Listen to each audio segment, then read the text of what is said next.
Hi, my name is Paul Connett. I was born in England. I've had 35 years in England and 35 years in the United States. I retired from teaching chemistry at St. Lawrence University in Canton, New York in May of 2006. For 25 years, I've been involved in waste management, helping communities fight off incinerators and landfills and promoting the alternatives. And the alternatives now come under one short heading of zero waste. And zero waste, in my view, includes 10 steps. 1, source separation. These things make waste. 2, having source separated a separate collection each day or each week of recyclables, compostables, and the residuals. And when it comes to the residuals, I favor a pay-by-bag system. The more you make, the more you pay, or the less you make, the more you save, however you construct the economics. We can have other waste reduction initiatives which are going on around the world. Tax on plastic shopping bags. In Ireland, they put a 15-cent tax on plastic shopping bags. In 1 year, it went down by 92%. In Italy, they have supermarkets allowing you to use reusable containers to refill your own shampoo, detergent, wine, milk, and so on. Reuse and repair and deconstruction centers, where you take in objects like furniture and appliances and building materials, clean it up and sell it back to the public.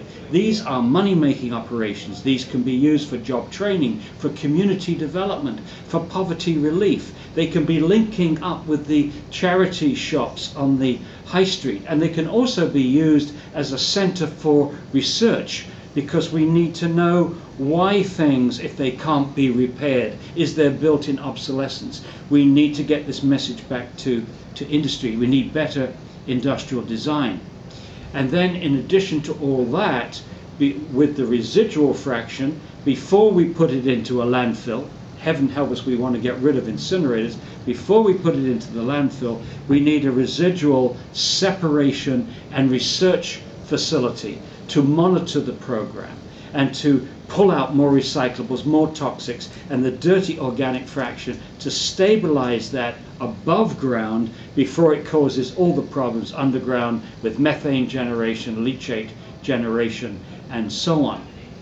And in this then we have another research department, possibly run by university, Department of Sustainability or what have you, and their job is to oversee the program, make sure that you've got a feedback into better collection of the things which are ending up there that shouldn't have ended up there, maybe designing local uses for some of the products, like you can use shredded newspapers for insulation, cattle bedding, and so on.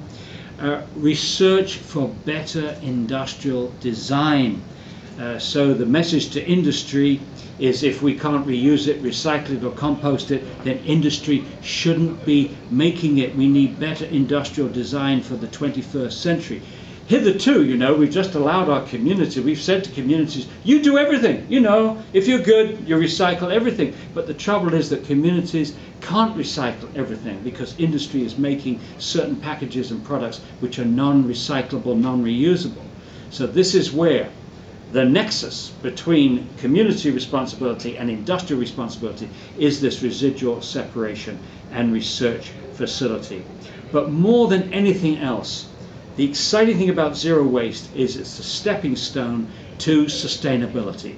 And why I say that is that everybody makes waste, and everybody is part of a non-sustainable way of living on the planet. But if we get them involved with all these steps, source separation, recycling, composting, reuse and repair, and all these things, you get them involved, then you've got them involved in the larger picture of moving towards sustainability.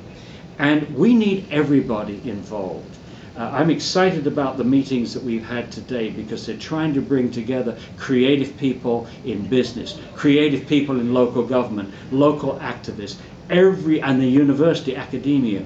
We need the best minds. We need creative minds. We need positive minds seeing this as an opportunity. Not waste, oh, it's waste, we're going to get rid of it in something awful like a landfill and incinerator. No, these are resources. And we're looking at a paradigm shift from waste management to resource management.